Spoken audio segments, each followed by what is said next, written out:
Welcome to Satsang, everyone. Thank you so much for such a beautiful way of beginning the satsang. Such beautiful kirtan and singing and chanting, and really, really beautiful. And that mantra, the Maha Mrityunjay mantra, which you hear so frequently. It's one of the most sacred mantras that we have, and it's something that's chanted at so many different ways, different times of life. We chant it every evening in the sacred yagna ceremony that we have. But there's a piece of it that for me is especially important, that I was reminded of tonight as you were chanting it.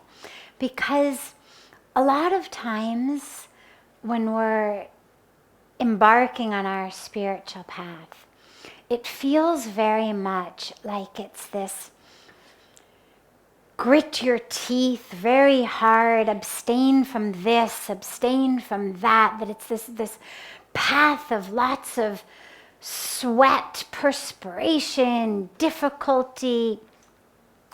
And the mantra, I won't use too much time tonight, but it's a beautiful teaching, because it speaks about, oh God, make me like that fruit that is so ripe that it automatically disengages itself from the vine. Meaning, when we talk about that sense of detachment on a spiritual path, and we talk about abstaining from or not being attached to, whether it's material possessions, whether it's particular types of relationships, whether it's just the general stress and strain of a daily life. It's not make me detached from it through great pressure and lots of work and, pull me off that. Because as we know, that usually doesn't work. We know that repression and suppression and denial are just not things that a powerful spiritual path can ever be rooted in. It has to be rooted in a growing, a blossoming, a flowering on the inside that automatically renders us unattached to the rest. And this mantra is so beautiful because it speaks exactly of that.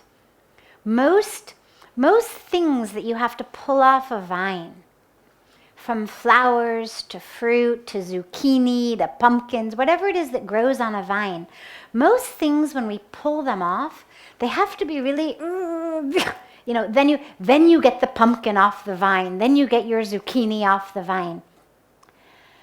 But the fruit that is spoken of in this mantra is a fruit that actually, when it becomes fully ripe, automatically disengages itself from the vine.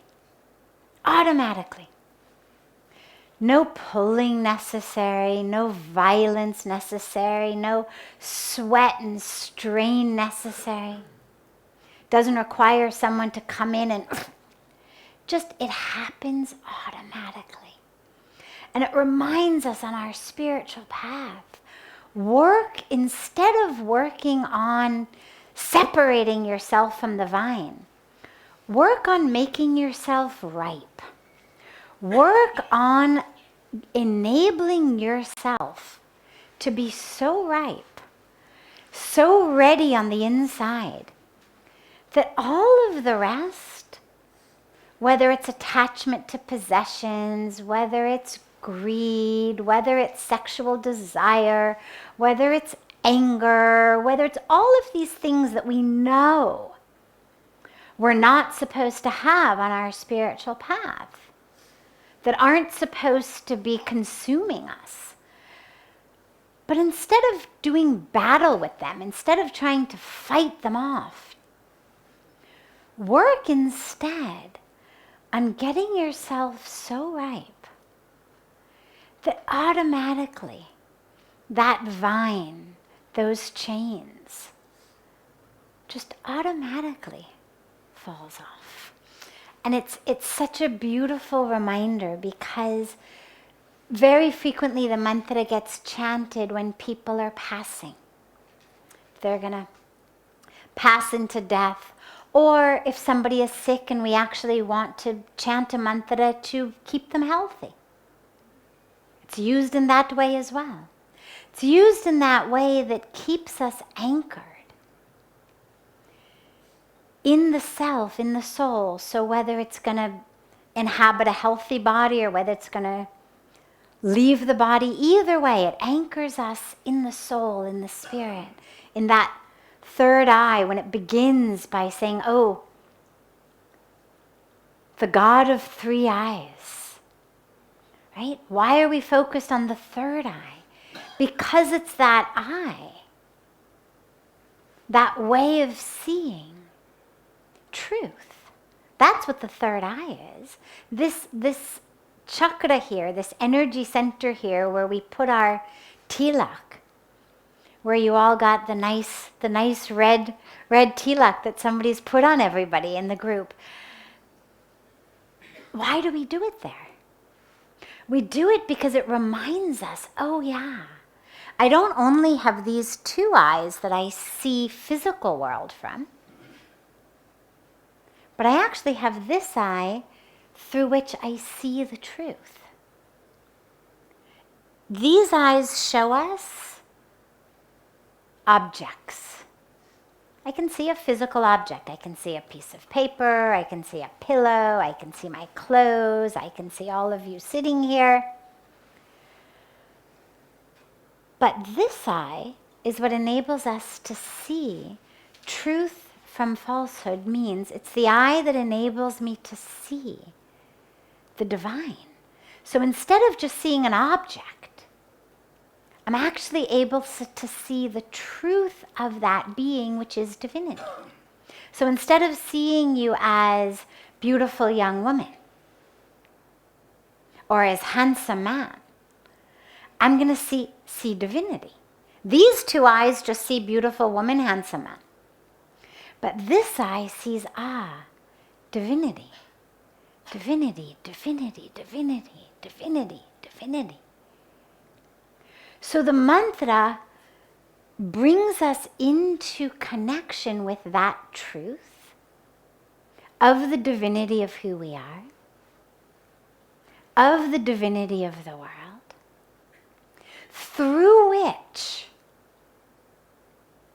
we become so ripe, so full, that our attachment to things that are not true, not real, automatically falls off. So as you're embarking on a spiritual path, it's a beautiful mantra to keep chanting. If you can't memorize it all in the beginning, don't worry, you can get it in writing and chant along with it, or just listen to chants of it, because it reminds me, oh yeah, let me become ripe. Let me not think that the spiritual path is this path of pushing and pulling and fighting, but it's a path of self-ripening, such that automatically the chains that bind us, they fall off, and I'm free. So thank you for bringing us into that beautiful re-remembrance. We'll begin as always with a a question that comes in advance and then open it up to any questions here. I am 22 years old, and I've been trying to save my parents' marriage and family problems until I realized that that is not my role. So I've distanced myself from them after that, but now I feel that I need them. How do I come to terms with this, and how do I find a balance? So it's very important, of course, for children to know that their role never can be to keep their parents together. It's something that children always struggle with. Whenever parents get divorced, children always feel like, I should have done something. I could have done something. If somehow I were better, my parents wouldn't fight. And this is true even if parents don't get divorced. If parents just fight but they stay together, kids always feel it's my fault. So of course the first piece is not your fault. And no, you're not going to be able to hold them together. That being said, as we get older, as we're no longer young children, but this person says they're 22, sometimes as we grow, we actually do develop insight, awareness, understanding that absolutely can help our parents. Not that it becomes our responsibility to solve their problems and keep them together, but we may absolutely develop a relationship with our parents in which we can offer something, in which maybe we have a clarity that they don't have. And so feel free, in whatever way you can, to help them. Sometimes a child is the only one who can help, because a child is the only one who, and not a young child, but an older child, who can actually see both sides of it. Most people don't see the mess that goes on in our homes, right? I mean, people are fighting and then someone rings the doorbell and suddenly it's like, hello, hi, how are you? We don't let the neighbor who's just come by know that 30 seconds ago, people inside the house were on the verge of killing each other. Somebody calls on the phone. We were screaming at each other. Phone call comes and suddenly it's, hi, yeah, we're fine, how are you? So sometimes an adult child may actually have the insight that's needed to help parents. So even though it's not your responsibility, even though it's not your role, even though in many cases, no, you're not going to be able to solve it, if you are an adult, like you're 22, rather than 6 or 8 or 12, and you have insight, by all means, talk to your dad alone, talk to your mom alone, see if there's a way. But a lot of times there isn't. And that, the first and most important piece, of course, is to realize, as I said, not your fault.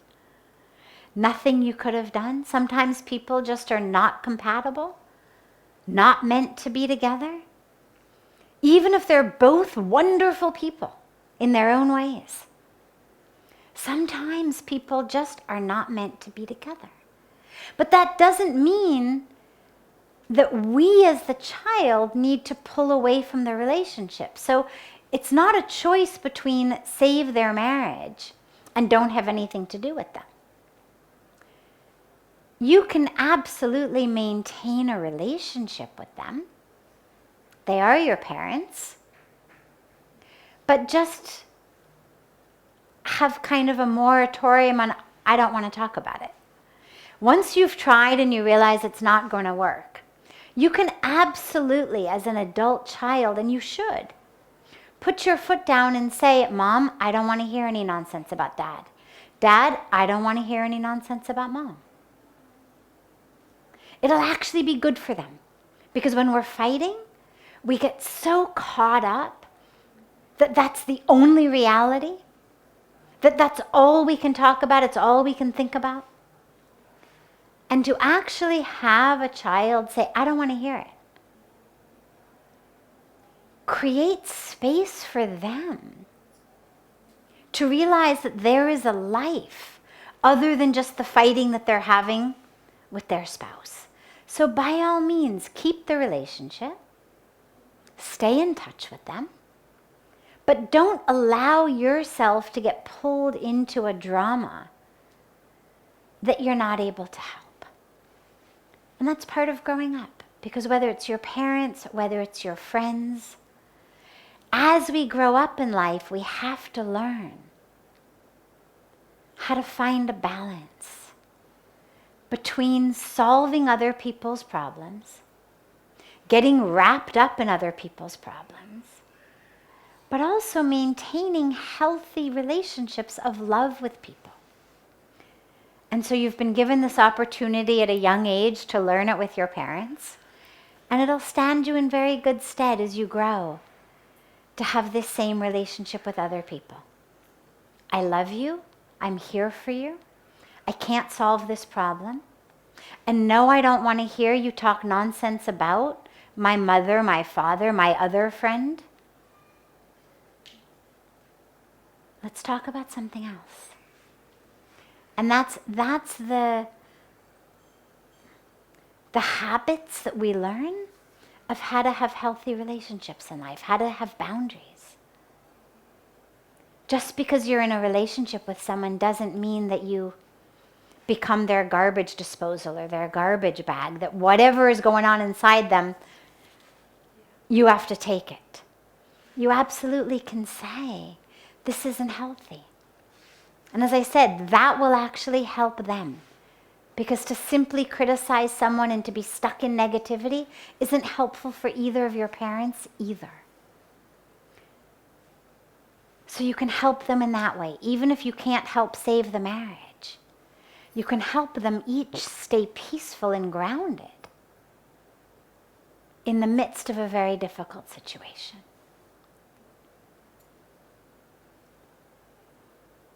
So, before taking any of the other questions that have come in advance, I'm happy to open it up if there are any questions that anyone here has. Yes.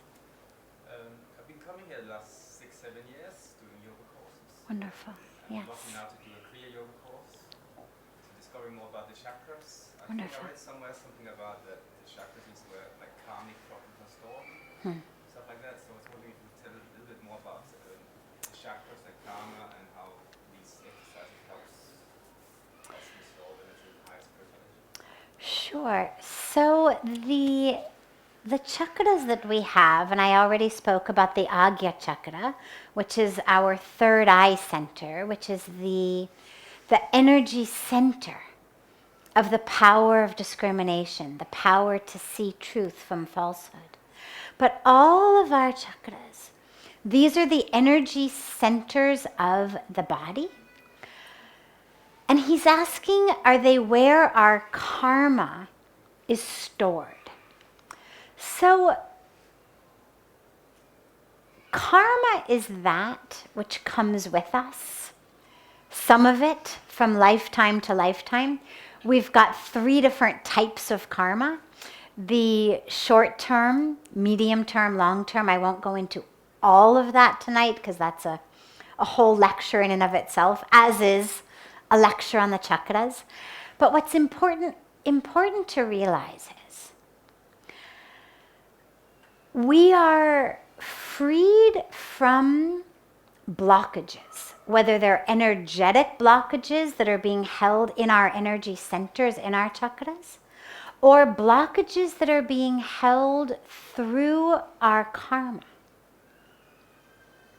through our spiritual practice. So, if my chakras are blocked, if my energy centers are blocked, and I practice meditation, and I practice prayer, and I practice seva, and I get myself awakened, open, because remember, the ultimate goal of a spiritual practice is openness, freedom, full freedom. Any way that we're being blocked is a hindrance on the path.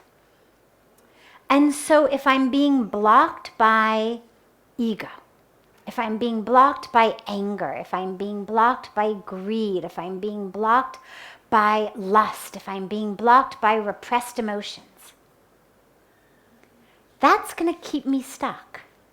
It's going to keep me from living as the truth of who I am.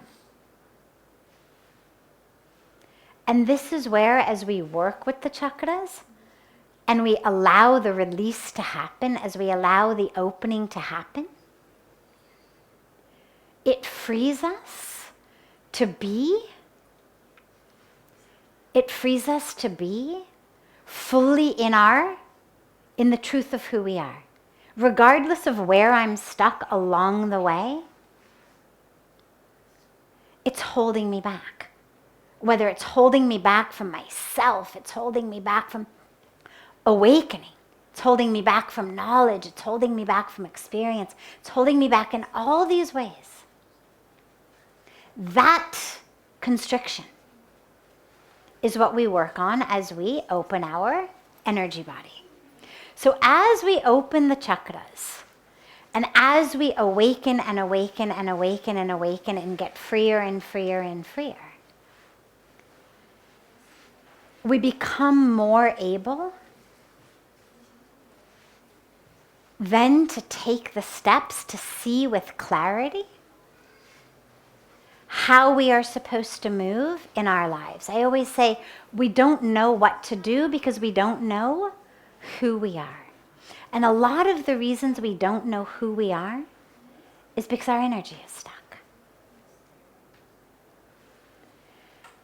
As we work with the chakras in different ways, as they open, as they become free, we start to actually have access to wisdom, access to experience, access to energy, access to power that we never had before. As that happens, we are able to become free from a lot of the ways that karma binds us as well. Now, is it all stored in our chakras? No. So for example, let's say I'm thirsty and I drink a glass of water. Well, immediately, the karma's action. The word karma literally means action. So my action is to drink the glass of water. Now the result of that action, the fruit of that karma, is immediate. My thirst is quenched. Didn't need to get stored in a chakra anywhere, didn't need to get held on to a next life. Immediately. But some actions, some karmas, have what we call longer term results. Puja Swamiji speaks about it as a long-term CD or long-term FDR.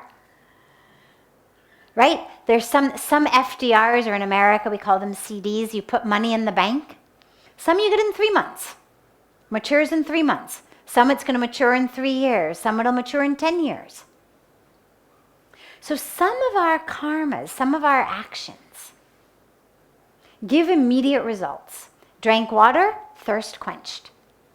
Or in a not so nice example, walking down the street, meet someone, hit him in the face, he hits me right back. Okay? I did a karma, I got the result. Or hit him in the face, get arrested. Right? Whatever it may be. I did something, immediate result. But then there are actions that actually take much longer to bear fruit. And these are our medium and our long-term karmas. And some of them may bear fruit only in a next life. This is where we have to keep taking birth until that karmic bank account gets cleared.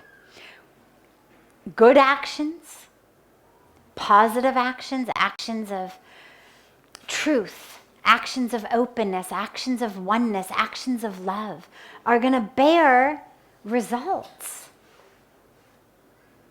of openness, of love, of truth.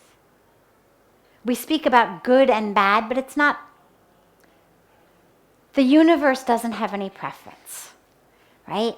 So we would say health is good, sickness is bad, wealth is good, poverty is bad.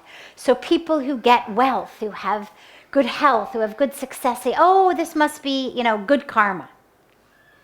But it's not that.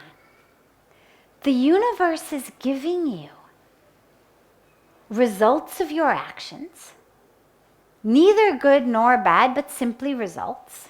You plant an apple seed, you get an apple tree. You like apples, it seems like a good result. You don't like apples, it seems like a bad result. But the universe isn't saying you were good, you were bad. It's just giving you a result. But it's also giving us exactly what we need to take our next step closer to God, our next step of awakening. And so whatever comes to us in karma is not a punishment, it's not a reward. It's exactly what is most conducive for us to take our next step.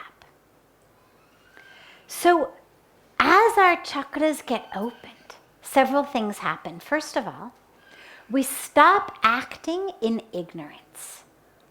We stop acting as the doer. In the Bhagavad Gita, Lord Krishna makes it very clear that the only way to get free of this cycle of karma, because if doing positive things is going to give certain results, if doing negative things is going to give different results, if they don't cancel each other out, how do you get out of this? Right? So this is what Arjuna says, well, God, if I'm going to do this and get a good result, and I do that, I'm going to have a bad result. How do I get out of this? I'm going to have to keep coming back.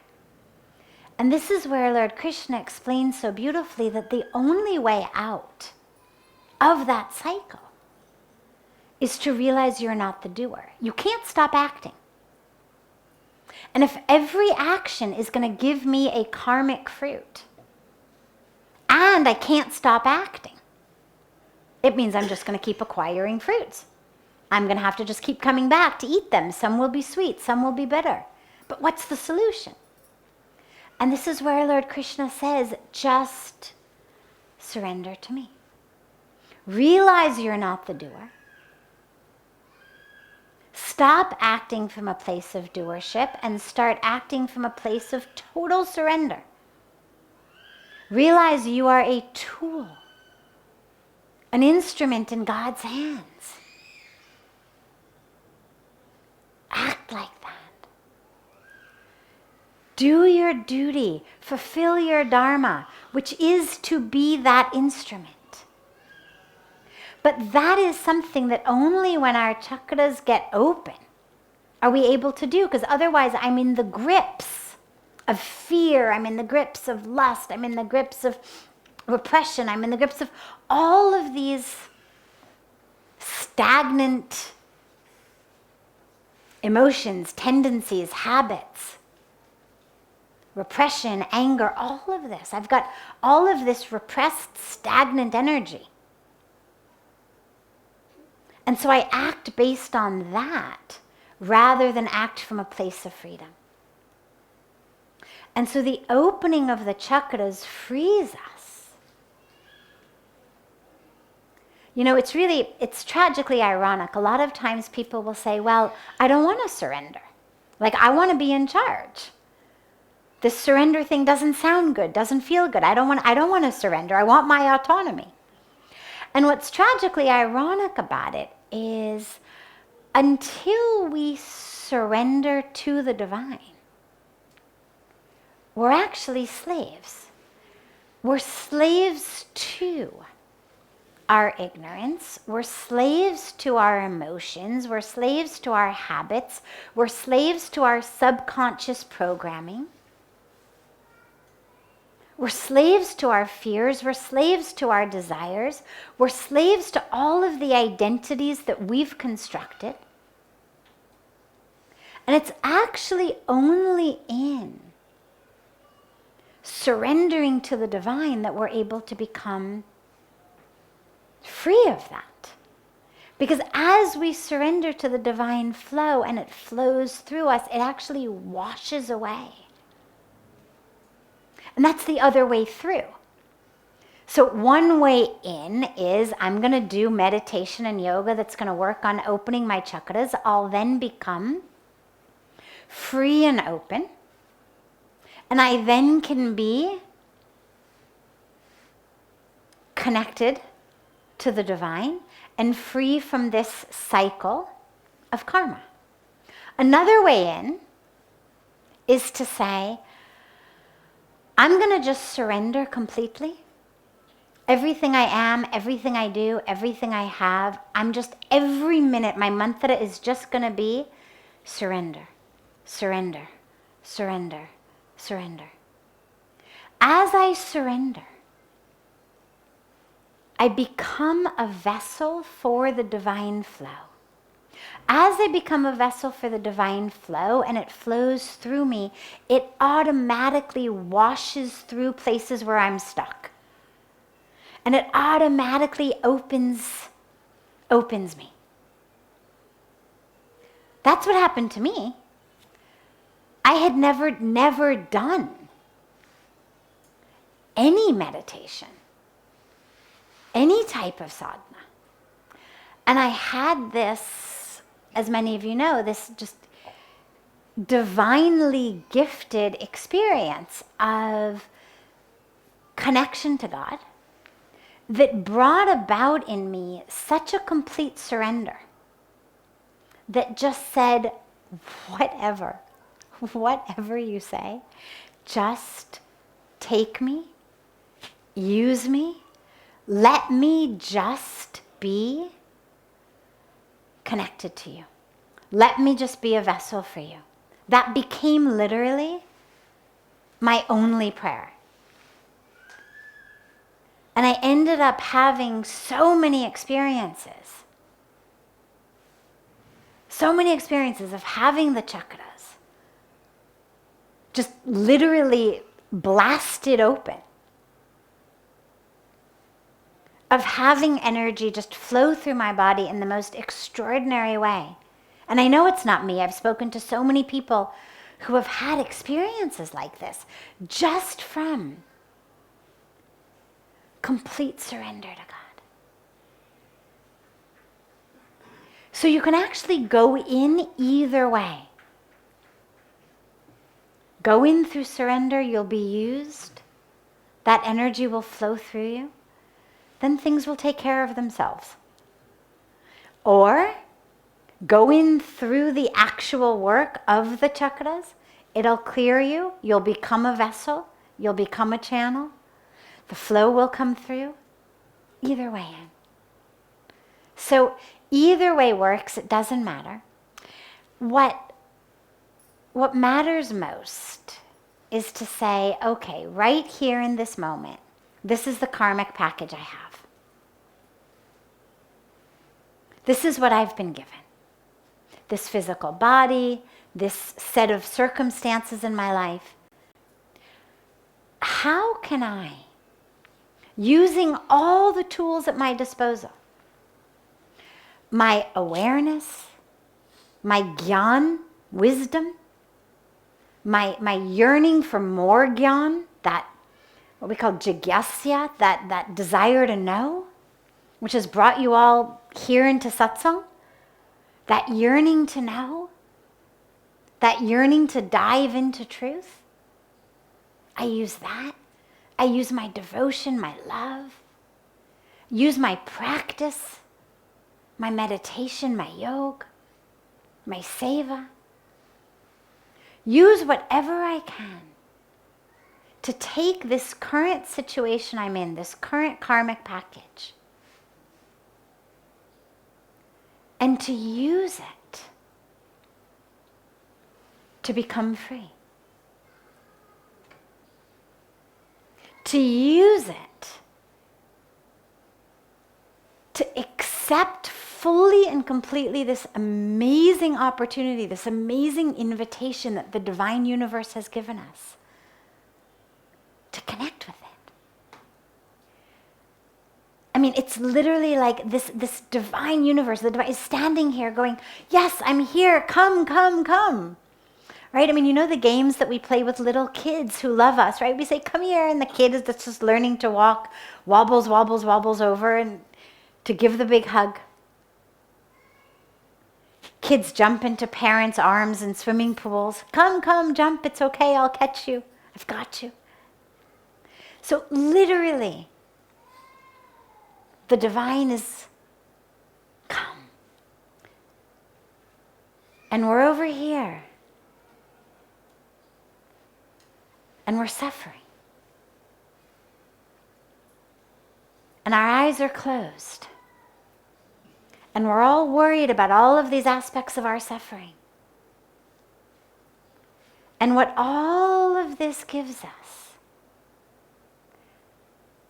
all the different paths of yoga, when we say Gyan and Bhakti and Karma Yoga, our sadhana, all of this, what it gives us is a way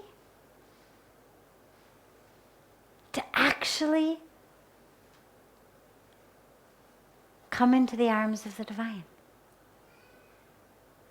To actually accept that opportunity. And to become one. To become one in love, one in spirit, one in soul. So however you do it, they're all taking us to the same place. Yes. Wonderful. So we have time for one more question, if there is another question here. Yes. A few years ago, I was traveling in a train, midnight, probably an hour past midnight. Suddenly I got up with a great bliss. Bliss means I'm extremely happy. I don't know why I was happy 1 hour past midnight. I don't know the reason. I don't think it's because of I got the money or I got the job or I got the position or anything like that. I still couldn't understand. Wonderful. Why was that? Wonderful. So an hour after midnight, many years ago, I woke up on a train, suddenly, super happy.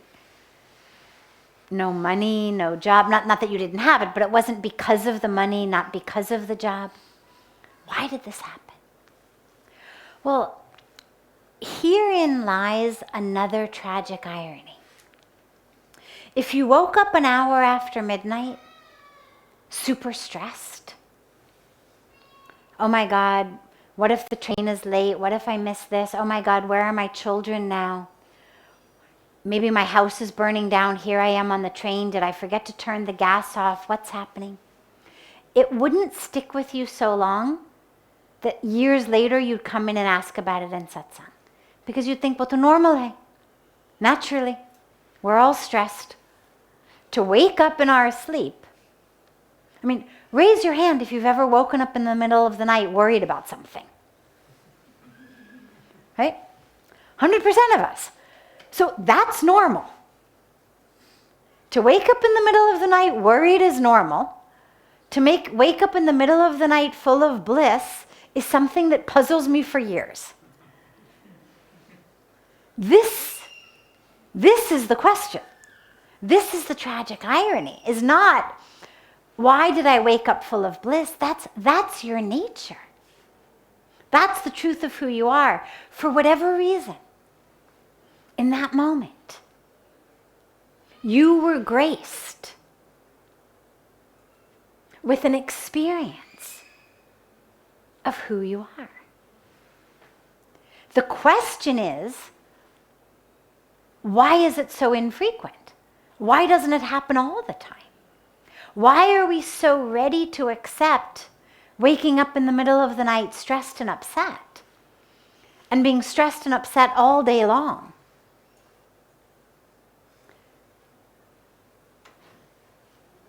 where that's not our natural way. When I went to visit my grandmother, it's one of my favorite stories. After I had been in India, God, not even a year. Was back in LA, went to visit my grandma, and we spent a few hours together. It was a beautiful time. And I left her, and I was back on the highway back to my parents' house, and my uncle called. And he was laughing. And I said, Key, what happened? And he had just gotten off the phone with my grandmother, his mother.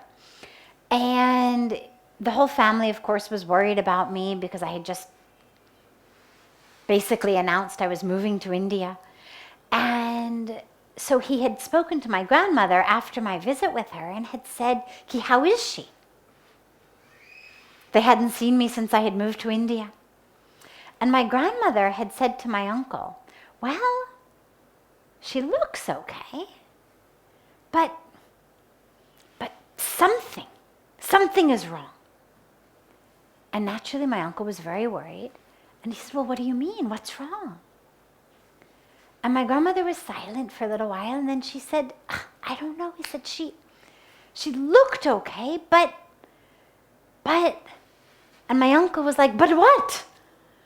And my grandmother said, but she's just happy all the time. And she was serious. Like, this is a problem. If I had sat there and I had said, oh, Grandma, I'm really stressed, my God, that would have been normal. She would have told my uncle, yeah, she's perfect. So tragically, we live in a world where to have a beautiful glimpse of the truth of who we are, which is bliss, is something that puzzles us. Ye kaise hua, kya hua? But to live in a constant stress is not something that we wonder about. That's what we need to start wondering about. Let that moment on that train be your anchor. Let every other question of your life now be focused on how to get back there. Let that now be your question. If then, why not now? What was I tapping into then that I've lost access to now? What was it that happened? Maybe it was just grace. Maybe it was just God wanted you to see what is possible. But now your duty is to get back to that. Because that is who you are. That's who we all are. Is bliss. When we say Sat Chit Anand, what is Anand? Bliss. Not bliss sometimes, not bliss in some random hour after midnight on a train somewhere in India. But bliss of the being of who I am. A state of bliss that doesn't depend upon the stock market, my relationships, the traffic on the freeway, the amount of salt or chilies in my food, or how tasty it is, or how much I'm enjoying this particular conversation with a person I'm having. A bliss that doesn't depend on any of that. A bliss that just is the bliss of being. Every question should be a question of, why am I not there? That's the question. And you've been blessed to at least have had that experience to know that's what's possible. Now let the question that guides your life be, how do I get back